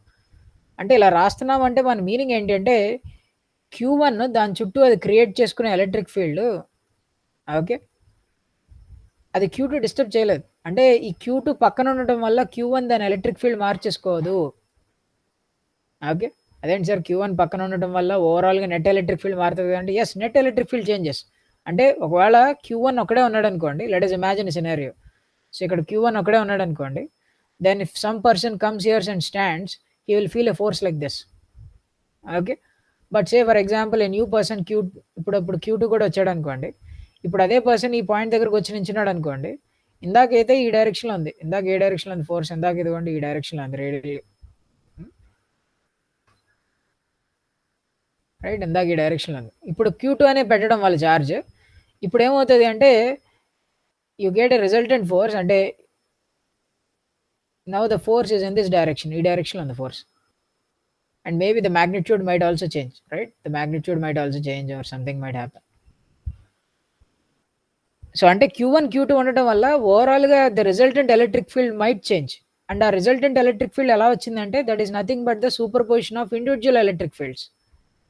So when you are what I'm trying to say అంటే ఈ superposition theorem ని మీరు ఎలా ఆలోచించాలి అంటే you need to think the superposition theorem that Q1 అనే చార్జ్ అది క్రియేట్ చేసుకునే ఎలక్ట్రిక్ ఫీల్డ్ ఏదైతే ఉందో, అంటే say for example 1/4 pi epsilon naught Q1 divided by 4r square dr cap.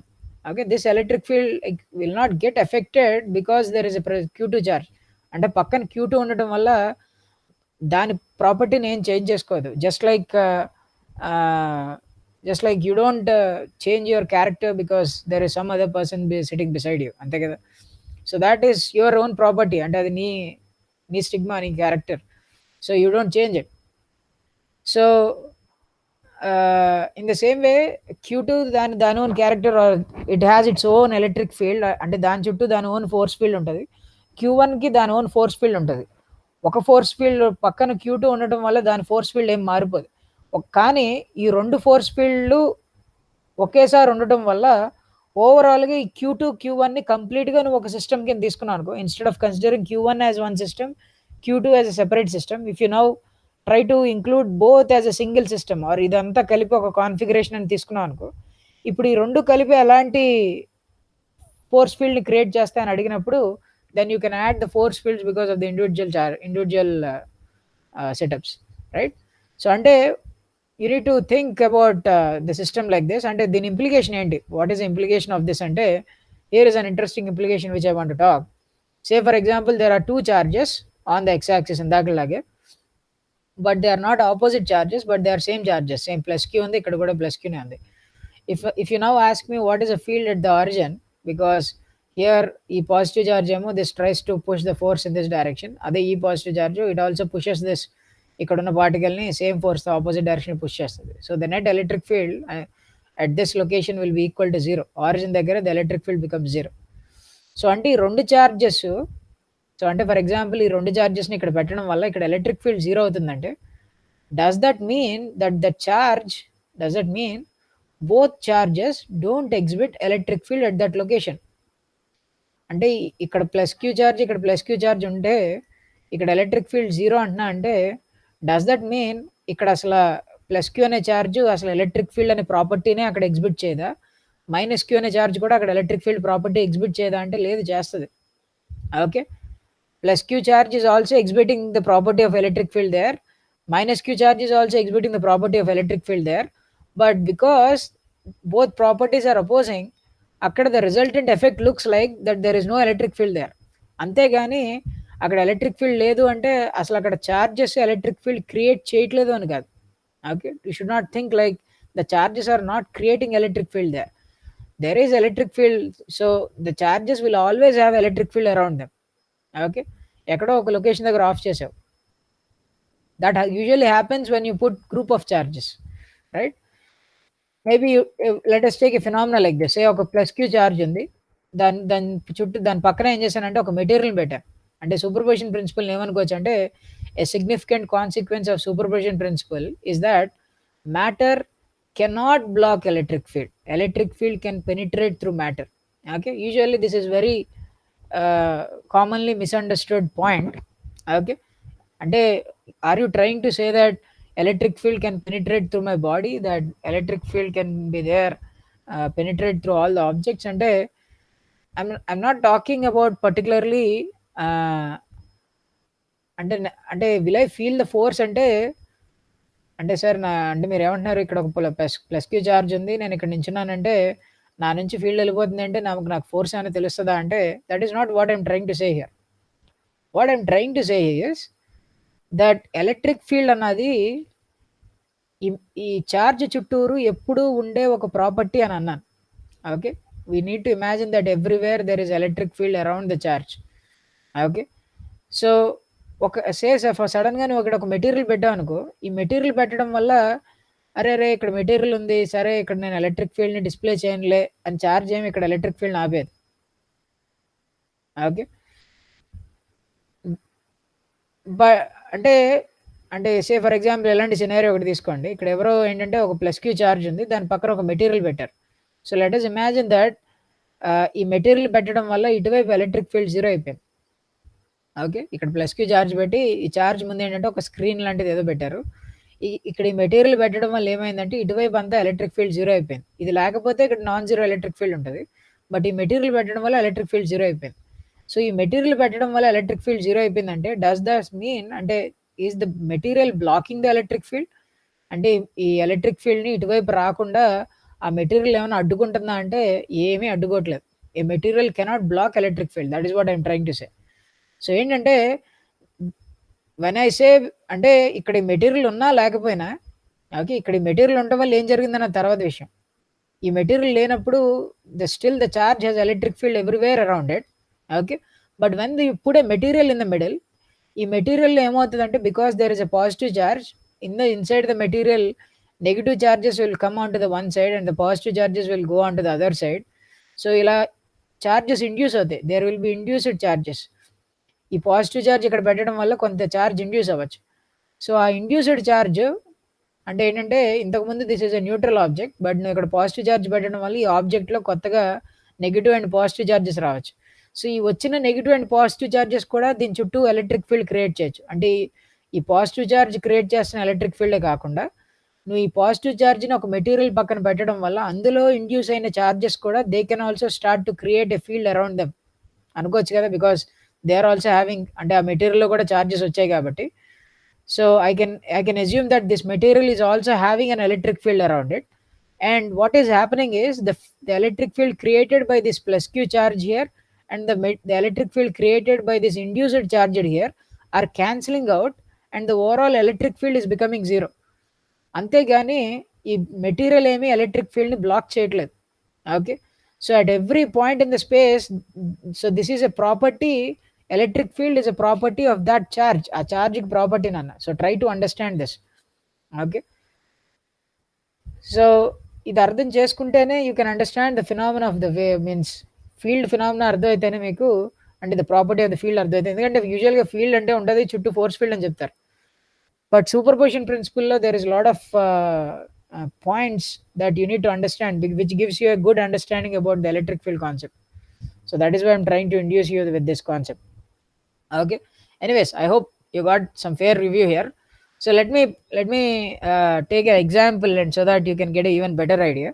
So ikkada I think you know probably infinite sheet charges ki electric fields ఎలా ఉంటాయి మీరు calculate చేసే ఉంటుంటారు. So if I take an infinite sheet, ఒక infinite dimension on the sheet మీద if I put charges which are uniformly distributed with a charge density sigma is the charge density. So charge density sigma అంటే the unit is coulomb per meter square, right? So అంటే for every meter square you distribute a uniform amount of charges. So అట్లా ఒక infinite sheet మీద charges ఉన్నాయనుకోండి, on an infinite sheet charges the electric field expression can be derived. You can either derive it using Coulomb's law or you can derive it with the Gauss law. So if you derive it, what you find is a very interesting answer, that at every point from an infinite sheet, అంటే ఒక infinite షీట్కి నువ్వు ఎంత దూరంలో అయినా ఉండు, నీకు ఎప్పుడు ఒకే same amount of electric field ఉంటుంది. It is sigma by 2ε0.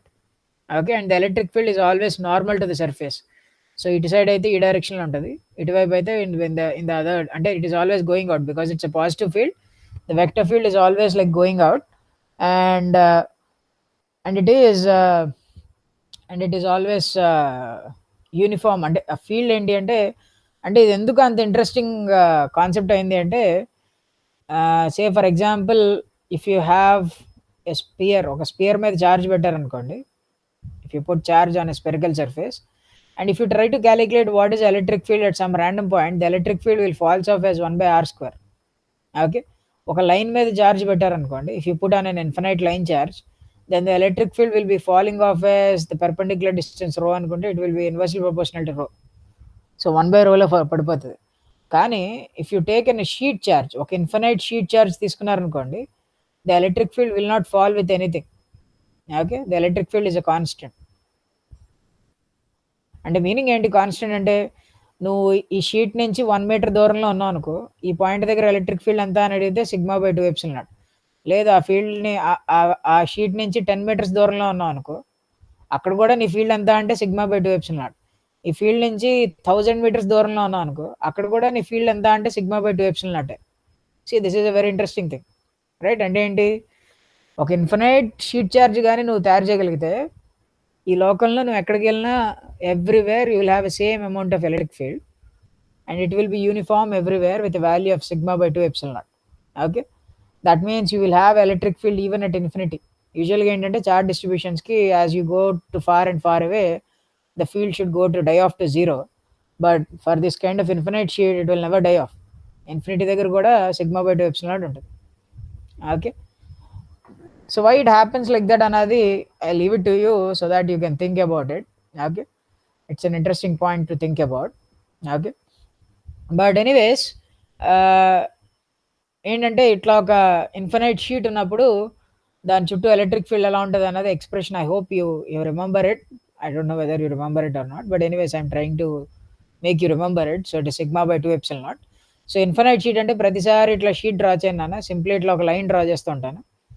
So this is అంటే ఇలా లైన్ డ్రా చేశానంటే నా ఉద్దేశంలో it is an infinite sheet and this infinite sheet మీద పాజిటివ్ చార్జెస్ ఉన్నాయి. Maybe I'm looking it from the side, ఇట్లా side view చూస్తున్నాను అనుకోండి, చూస్తున్నప్పుడు I look it looks like a line. So infinite sheet దాని బయట ఏంటంటే ఫీల్డ్స్ అన్ని they are always going out and the magnitude of the field is sigma by 2ε0. ఎందుకు ఇది ఎంత చెప్పానంటే because I want to ask a question related to this concept.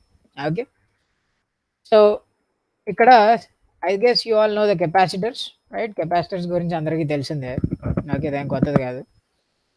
So ఇక్కడ సే for example నేను ఇక్కడ ఒక వెరైటీ కెపాసిటర్ తయారు చేద్దాం అనుకుంటున్నాను. ఈ వెరైటీ కెపాసిటర్ ఏంటంటే it is made out of infinite sheets. Okay, అంటే the area of the capacitor is basically infinite. Okay, so you have an infinite sheet అనుకుందాము, and on an infinite sheet there is a positive charge with charge density sigma. So capacitor అంటే ఏంటి, పక్కనే negative sheet కూడా పెడతాం కాబట్టి say for example a negative sheet is placed with an infinite charge on it, but it is a negative charge with a charge density minus sigma. Okay, so now what I want to find is what is the electric field inside a capacitor. ఏంటి electric field inside ఏ capacitor ఎలా ఉంటుంది? So 3 reasons అనుకుందాం, ABC. Okay, so ఈ 3 రీజన్స్లో ఏ రీజన్లో electric field ఉంటుంది, ఏ రీజన్లో electric field ఉండదు, లేకపోతే అన్ని రీజన్స్లో electric field ఉంటుందా ఉండదా? కెపాసిటర్కి చదువుకునే ఉంటారు కదా చిన్నప్పటి నుంచి, right? So because we have studied the circuits, so we know that we always even draw that a capacitor will have field only between the plates, right? Outside the plates రాకూడదు. Okay, ఐడియల్గా అయితే ఉండవు, ప్రాక్టికల్గా అయితే you have something called fringing fields and అలా పక్కన పెడదాం. ఐడియల్గా అయితే because it's an ideal case, ఎందుకంటే ఇక్కడ నేను ఇన్ఫినైట్ షీట్స్ తీసుకున్నాను. This is an ideal scenario, and in an ideal scenario you should have field only inside. Okay, so let us try to see whether I can prove it. Okay, so because I know that the electric field for an infinite sheet is nothing but sigma by 2 epsilon naught. Okay, and I know that because it's a positive charge కి ఎప్పుడు fields బయటికి వెళ్తున్నట్టుగా ఉంటాయి కాబట్టి అదిగోండి I have drawn electric fields everywhere. అట్లానే negative ఛార్జ్కి fields ఎప్పుడు లోపలికి వస్తున్నట్టుగా, because they will be coming in. So you can see I have drawn the electric field for the negative charges, అంటే నెగిటివ్ ప్లేట్కి, నెగిటివ్ ఇన్ఫినైట్ ప్లేట్కి electric fields draw చేశాను. So let me, what is a total electric field అంటే simply have to use superposition theorem, అంతే కదా. మొత్తం total electric field add చేయాలంటే, so add చేసినప్పుడు in the middle of the plates because both the fields are in same direction, so I am simply adding the magnitudes. So if I add the magnitudes, I see that it is sigma by epsilon naught. But on the outside, the magnitude of the field is sigma by 2 epsilon naught and sigma by 2 epsilon naught. But out side the capacitor field ఉండకూడదు అన్నారు కదా, మరి మనం ఎక్కడ తప్పు చేసాం అంటారు?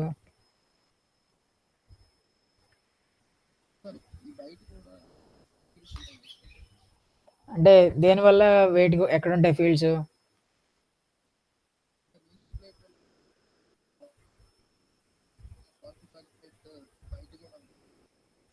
Yes, yes. So Gautam has a point here. So what we missed here is, that is previously which I was talking, superposition theoremలో materials don't block electric field అని చెప్పాను.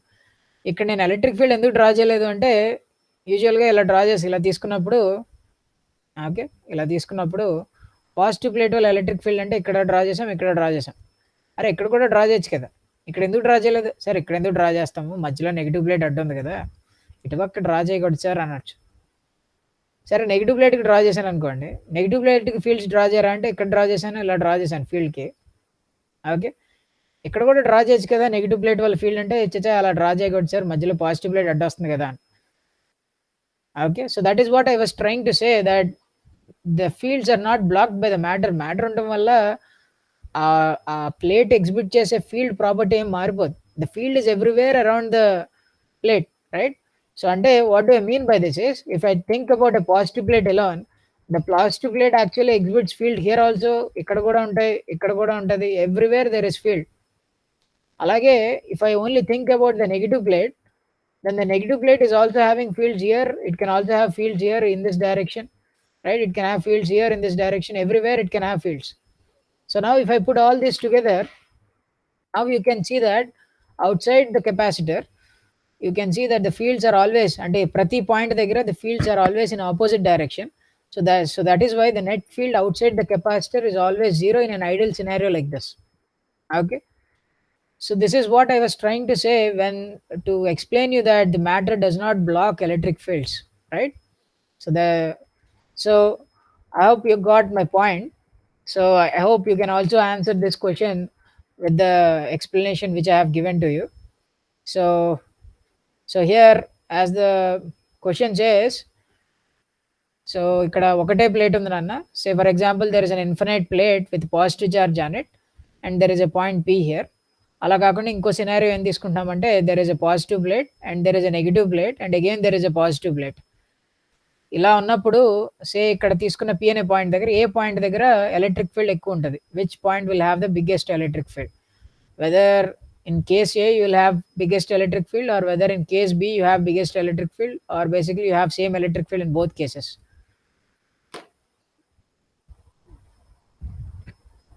ఆన్సర్ చేయండి రా అందులో.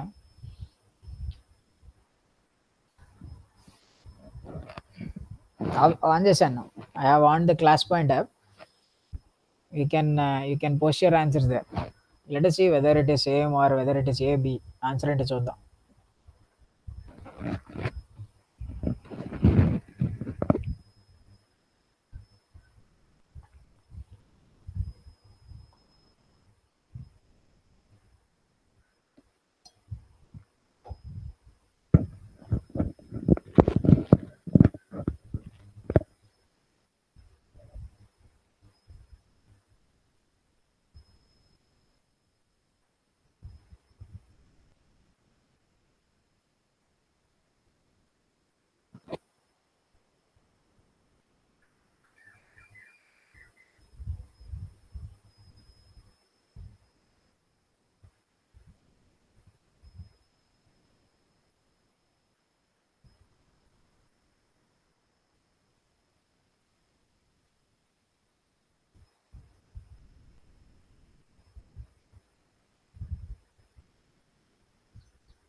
Okay, so I think around 40 people have submitted the answer.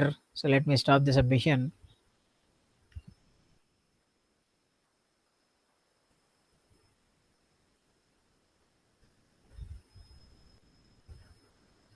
All right. Yeah, so I can see that most of them went with option C, and of course that is the right answer because ఇక్కడ ఇది apply చేసే field is sigma by 2 epsilon naught. So here there is a positive plate and in the middle, so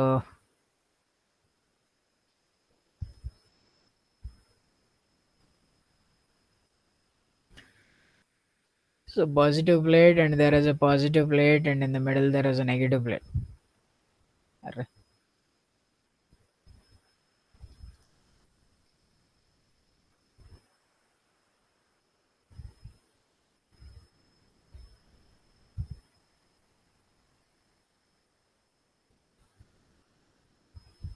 Okay. Right. So let me draw the fields here.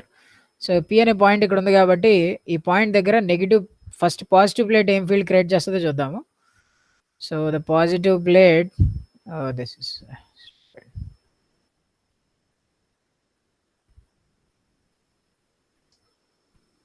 I'm having difficulty choosing the pens here. Okay. So positive plate ఏంటంటే it will create a field which is going out like this, and ఈ positive plate ఏం చేస్తుంది, it also creates a field which is it creates a field which is going out like this, అంతే కదా, because అదే point దగ్గర of course I cannot draw it, maybe I'll draw it funny. So let me call this is the first one, second one and third one. So this is because of the first one, this is because of the third one. Okay, and because of the second one ఏంటి, second one ఏంటి అంటే because it's a negative one, it also tries to pull in the same direction. Maybe I'll use another curve. Okay, so it's a negative one, so this one is also in the same direction. So you can see all forces means all electric fields are same. So you can see that two times of and one times in opposite direction, they cancel out and again you will get the answer as sigma by 2 epsilon naught only, and which will be also in the same direction. So the answer is same. Okay, so that is what we see about Coulomb's law and the superposition principle.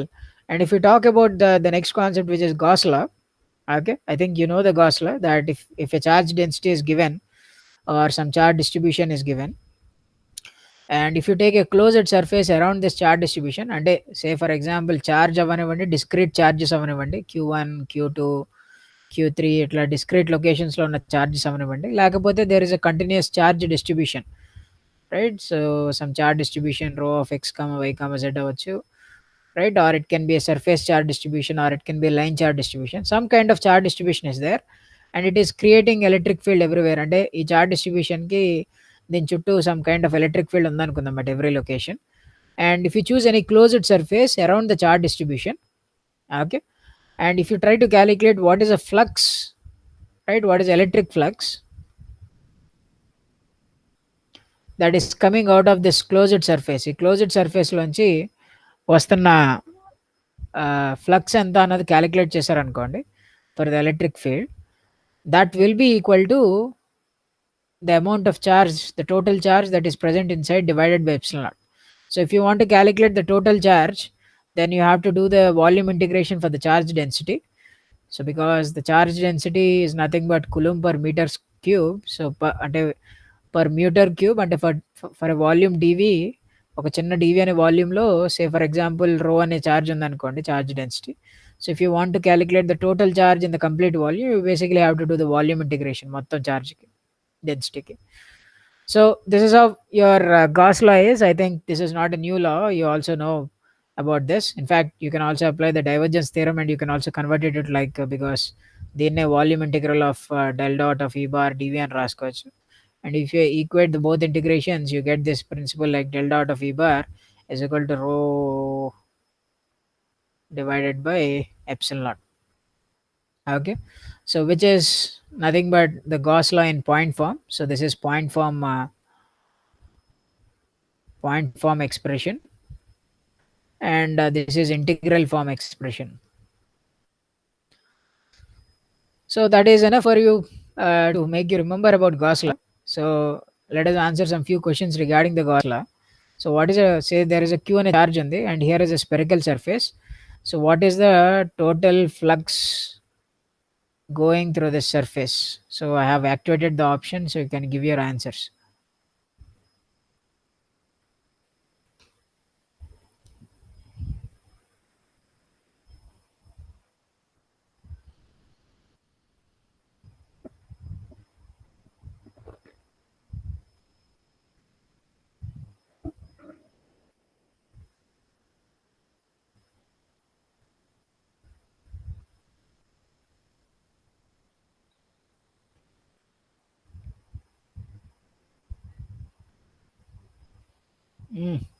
It's such a easy question. I think you can put it in a 30 seconds.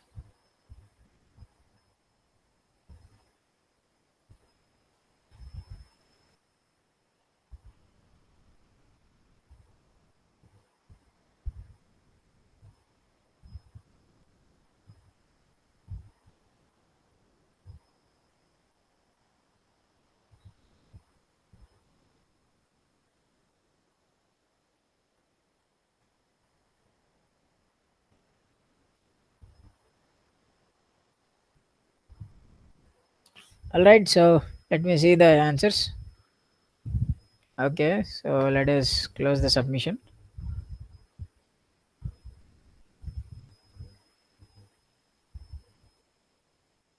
So I can see this is the result. So there are a few people who went with A also. So here one thing you need to understand is because you're calculating the flux through the surface, you need to perform integration on this surface. ఈ surface మీద integrate చేయాలి. But you can see the charge is outside the surface, and there is no charge enclosing this region. So basically the total surface integral of E bar dot ds bar simply becomes equal to 0 because there is no charge inside. లోపల ఏం లేదు, charge బయట ఉంది. So whatever field lines are entering through this surface will be equal to the leaving through the surface. So అందుకని the overall total flux will be equal to 0. Okay, so here is another question. So let me read the question so that you can understand it. So you are told that Gauss law, you can use Gauss law to calculate the electric field. అంతే కదా, మీకు Gauss law ని use చేసి electric field calculate చేయొచ్చు అని చెప్పారు కాబట్టి to calculate. So what I have given here is to calculate, okay, to calculate the electric field at a distance r away from a charged cube. Say for example a cube ఉంది, q అనే cube. So ఈ క్యూబ్కి నేను electric field calculate చేయాలి. So, గాస్‌లో use చేసే electric field calculate చేయడానికి you need to choose a Gaussian surface, right? Gaussian surface ఒకటి కావాలి. Like for example for the line charge you choose a cylindrical surface, for spherical charge you choose the spear, right? So, what is a Gaussian surface for this scenario? Is it A? Is it B? Or is it C? Or the field doesn't cannot be calculated using Gauss law, or it is none of the above. Okay, please give your answer.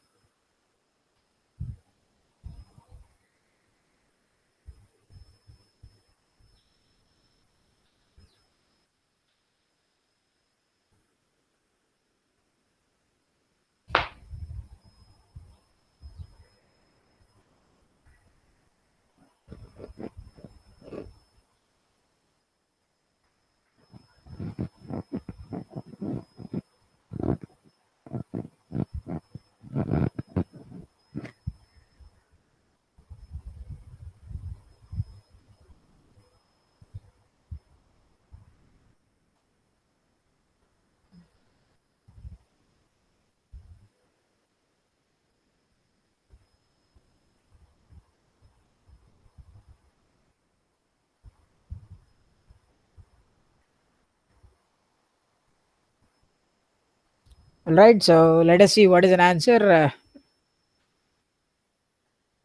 Hmm.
Yes. Uh, so I think uh,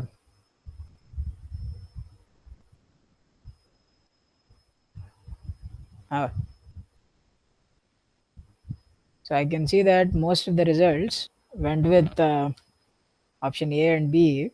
Okay. So let us try to see what is the right answer.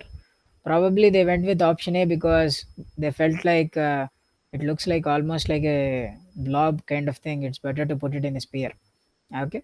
And maybe few people went with option B because cube on a cube looks very cute. Huh? And I don't know why people went with cylinder. I don't know. And there are few people who went with option D also. Okay. And the right answer is actually option D. I don't know how you came to that conclusion. Maybe by accident. I don't know. But let me explain why this option. Because the field here in this scenario, the field cannot be calculated with Gauss law. Okay. Why you cannot calculate this field with Gauss law is యాక్చువల్గా gas లా అన్నది అంటే for example మీరు ఇప్పుడు గాస్కి phone చేసి "ఉమ్, ఇట్లాగా నీ లా use చే మీరు తయారు చేసిన లా యూస్ చేసుకుని నేను ఫీల్డ్స్ కనుక్కుంటున్నాను అంటే ఆయన నేను నువ్వు ఫీల్డ్స్ కనుక్కోవడం తయారు చేయలేదు అలా okay I I have designed it to నీకు ఆల్రెడీ ఎలక్ట్రిక్ ఫీల్డ్ తెలిస్తే అప్పుడు ఆ ఎలక్ట్రిక్ ఫీల్డ్‌తో ఫ్లక్స్ ఎంతో కాలిక్యులేట్ చేసి, ఆ ఫ్లక్స్‌కి రిజల్టెంట్ ఎంతొస్తదో that will be equal to the charge అని చెప్పడానికి ట్రై చేశాను తప్ప, and if you already know say if you have a charge distribution, ఈ చార్జ్ డిస్ట్రిబ్యూషన్‌కి ఎలక్ట్రిక్ ఫీల్డ్ ఆల్రెడీ తెలిస్తే, I can use the electric field and I can choose any random surface and from there I can calculate what is the total charge inside. లోపల ఎంత charge ఉన్నదో చెప్పొచ్చు. దానికి గాస్‌లో వాడుకోండి. అంతేగాని రిటర్న్ నేను ప్లాన్ చేయలేదు అంటారు. బట్ సే ఫర్ ఎగ్జాంపుల్ ఒక సినారియో తీసుకుందాం. మనకేంటంటే రిటర్న్‌లో నాకు చార్జ్ డెన్సిటీ తెలుసు. I know the charge density. I want to calculate the electric field. So ఇక్కడేంటంటే ఈ ఈ ఈ ఫార్ములాలో say for example if I know this and I want to calculate this. Okay. So how do I go for it? అది ఎలా చేస్తాను? అంటే simple. Okay. ఇక్కడ అన్నోన్ అన్నది ఇంటిగ్రేషన్ లోపల ఉంది. The unknown is inside the integral. So the easiest way because this is the known entity. Okay. And the unknown is here. And the అంటే ఈ అన్నోన్ని ఇంటిగ్రేషన్ నుంచి బయటికి తెచ్చేయాలి నన్ను ఏదో విధంగా. ఎందుకంటే if I can bring the unknown outside, so if I can make it as electric field into some డబ్బా అంటే something in the box. Okay. Is equal to this rho times of DV by epsilon naught. అప్పుడు simply ఈ బాక్స్ని ఇటువైపు తీసుకెళ్ళిపోతే then I get electric field is equal to answer వచ్చేస్తుంది. So electric ఫీల్డ్ని బయటికి ఎలా తీసుకురావాలి? ఇంటిగ్రేషన్ నుంచి ఏదో విధంగా బయటికి తెచ్చేయాలి. ఎలక్ట్రిక్ ఫీల్డ్ని ఎలా బయటికి తీసుకురావచ్చు? ఇక్కడ డాట్ ప్రొడక్ట్ ఉంది. Okay. So first of all నేను డాట్ ప్రొడక్ట్ చేయాలంటే సో నాకు ఇచ్చిన చార్ట్ డిస్ట్రిబ్యూషన్ ఏదైతే ఉందో, సే ఫర్ ఎగ్జాంపుల్ ఒక చార్ట్ డిస్ట్రిబ్యూషన్ ఇచ్చారు. ఈ పాయింట్ దగ్గర ఎలక్ట్రిక్ ఫీల్డ్ ఎంతో కట్టమన్నారు. ఆర్ జనరల్‌గా అట్ ఎనీ రాండమ్ పాయింట్ దగ్గర కట్టమన్నారు. సే అట్ డిస్టెన్స్ ఆర్ ఈ పాయింట్ దగ్గర కట్టండి అన్నారు.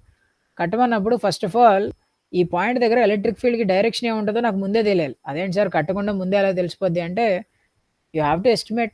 So if you can estimate the direction of electric field before only, మీకు ముందే గాని తెలిస్తే, then maybe if I can write the electric field as some magnitude and that direction, okay, I can put that here. ఈ ఎక్స్‌ప్రెషన్‌లో ఇక్కడ నేను పెట్టొచ్చు. అంటే ఈ బార్ అంటే ఇది సబ్స్టిట్యూట్ చేయొచ్చు. అండ్ మోర్ ఓవర్ ఇక్కడేంటంటే ఈ ఎలక్ట్రిక్ ఫీల్డ్‌ని బయటికి తేవాలంటే basically I have to perform an integration here on a surface. First of all నేను ఏదో ఒక సర్ఫేస్ చూస్ చేసుకోవాలి. సో నేను సే ఫర్ ఎగ్జాంపుల్ ఇలా ఒక రాండమ్ సర్ఫేస్ చూస్ చేసుకున్నాను అనుకోండి. నేను చూస్ చేసుకునే సర్ఫేస్ మీద ఎలక్ట్రిక్ ఫీల్డ్‌కి డాట్ ప్రొడక్ట్ చేస్తున్నాను కాబట్టి, ఈ సర్ఫేస్ మీద ఉన్న ప్రతి పాయింట్ దగ్గర నీకు ఎలక్ట్రిక్ ఫీల్డ్ డైరెక్షన్ ముందే తెలియాలి. సో అలా తెలియలేదనుకో, అప్పుడు నువ్వు ఈ గాస్‌లో వాడుకోవడం వేస్ట్. ఎందుకంటే because then you cannot do the dot product and you can never bring the expression out. And moreover సరే నాకు ఎలక్ట్రిక్ ఫీల్డ్ డైరెక్షన్ ఆ సర్ఫేస్ మీద ప్రతి చోట తెలిసిందనుకుందాం. అంటే దాన్ని ఇట్లా రాసుకోవచ్చు. AE cap dot producted with dS bar. So ఈ సర్ఫేస్ మీద ప్రతి పాయింట్ దగ్గర డిఎస్ బార్ ఏంటో తెలియాలి. అంటే అది కట్టగలిగేలా ఉండాలి. It should be in such a way that you could actually calculate the normal vector to your surface. సరే పోన్లే అది పెద్ద ఇష్యూ కాదనుకుందాం. But in order to bring this electric field out, okay, this should not vary with the surface. అంతే కదా. అంటే ఎప్పుడైనా electric field బయటికి తీసుకురావాలంటే that should be a constant, it should not vary on the surface. అంటే అప్పుడు నేను ఏం చేయొచ్చు అంటే అప్పుడు నాకు ఈ ఇంటిగ్రేషన్ కాస్త ఏమైపోద్ది అంటే simply modulus of electric field times of surface integration of AE cap dot dS bar అవుతుంది. అండ్ దిస్ ఇస్ సమ్ డబ్బా which you can calculate easily. And this is equal to rho times of dv by epsilon naught. This I know, this I know, this I can calculate, and from there I get the magnitude of electric field, and then I put it here, and then I get the answer for the total electric field. అంతా బాగానే ఉంది. కాకపోతే ఏంటంటే ఇక్కడ 3 difficulties ఉన్నాయి. First difficulty ఏంటంటే నేను చూస్ చేసుకున్న సర్ఫేస్. సో ఈ సర్ఫేస్కి ఒక పేరు పెట్టాం, అదే గాషియన్ సర్ఫేస్ అంటాం. నేను చూస్ చేసుకున్న సర్ఫేస్ మీద I should know okay electric field direction everywhere. అంతే కదా. ప్రతి చోట ఎలక్ట్రిక్ ఫీల్డ్ డైరెక్షన్ ఆ సర్ఫేస్ మీద ఏంటో నాకు తెలియాలి. And the second one is ప్రతి చోట డిఎస్ బార్ నార్మల్ వెక్టర్ ఏంటో తెలియాలి, అంటే క్యాలిక్యులేటబుల్గా ఉండాలి. And the last and the most important one is ఆ సర్ఫేస్ మీద ప్రతి పాయింట్ దగ్గర the magnitude of electric field should be constant. ఇదే పెద్ద తలనొప్పి. అంటే కాన్స్టెంట్ ఎలక్ట్రిక్ ఫీల్డ్ ఉండే సర్ఫేస్ ఎతకాల్సి వస్తుంది. అయితే మనం యూజువల్గా గాస్లో దేనికి వాడతామంటే ఏదర్ ఇన్ఫినైట్ లైన్ ఛార్జ్కో, ఇన్ఫినైట్ ఆర్ ఒక స్పెరికల్ ఛార్జ్కో, లేదా పాయింట్ ఛార్జ్కో, మా అయితే ఇన్ఫినైట్ షీట్ ఛార్జ్కి వాడతాం. ఇంక దేనికి వాడం. ఎందుకు వాడమంటే మిగతా అన్నిటికీ గాషియన్ సర్ఫేస్లు వెతకలేము కాబట్టి. సో ఇన్ఫినైట్ లైన్ ఛార్జ్కి ఏంటంటే because it is symmetric, okay, I can take a cylinder and I can say that on the cylinder everywhere the electric field will be constant ఉంటుంది. ఎందుకంటే because you're at a fixed distance from the line charge, therefore the electric field will be constant everywhere. If I put charge on the sphere, if I take the Gaussian surface as a sphere, I know that on the sphere the electric field will be constant because from any point I can see the same sphere. అంతే కదా, ఎక్కడి నుంచి ఉన్నా కూడా నాకు అదే spear కనిపిస్తూ ఉంటుంది కాబట్టి because it is symmetric on a spherical surface, I know that the electric field on the sphere will be constant. So I can choose a Gaussian surface which is sphere and I can solve the problem to calculate the field. But ఇంతకుముందు scenario అలా లేదు. ఒకవేళ మీరు cube తీసుకున్నారనుకోండి, క్యూబ్కి there is no spherical symmetry, you cannot use a sphere. క్యూబ్కి there is no cylindrical symmetry, so they you cannot use a cylinder. క్యూబ్కి పైన క్యూబే పెడితే ఎలా ఉంటుంది సార్ అంటే ఇక్కడ కూడా ప్రాబ్లం ఉంది. సో ఫర్ ఎగ్జాంపుల్ ఇట్లా క్యూబ్ చుట్టూరు సర్ఫేస్ తీసుకున్నాం, ఇదిగో క్యూబ్ ఇలా ఉంది, దాని చుట్టూ ఇలా సర్ఫేస్ తీసుకున్నాం అనుకో. So can you tell that ఇక్కడ నుంచి ఉంటే ఎంత ఎలక్ట్రిక్ ఫీల్డ్ ఉందో ఇక్కడ కూడా అదే ఎలక్ట్రిక్ ఫీల్డ్ ఉంటుంది అని నువ్వు ప్రూవ్ చేయగలవా అంటే చేయలేం. ఎందుకంటే because the field is not symmetric, okay, because of the cube and there are edges here. So ikkada unde field, okay, probably ikkada unde field and ade middle point odulandi, వేరే middle కాకుండా వేరే other point తీసుకోండి. You can see the distances are different and you will get the different field. So basically ఏంటంటే you can never find a surface on which you can have constant field around a cube like this. And even if you find such a constant field, okay, and you need to see that the direction of electric field, maybe the estimation of direction of electric field will be difficult on that surface. So andukani Gauss law will not help you to calculate the fields in this kind of scenarios. So basically Gauss law is not designed to calculate the electric fields, okay, but some if when do we use Gauss law to calculate electric fields ante we can use it only when there is any kind of symmetry in the charge distribution, అప్పుడే వాడగలం. అందుకని gas లా only అంటే మీరు ఏ text book అయినా చూడండి 4 examples ఉంటాయి, ఇంకేం ఉండవు. Always they use the same 4 examples or 5 examples which is sphere, line, infinite sheet and a point charge, అంతే, ఇంకా అంతకంటే ఏముండవు. Because that is those are the surfaces where you can easily capture the simplicity of Gauss law, అంతే. So I hope you got an understanding regarding the Gauss law. Okay. So anyways, what we'll do is because it's already up, so let us conclude the session. Okay. So if you have any questions, you can ask now, or else you can leave.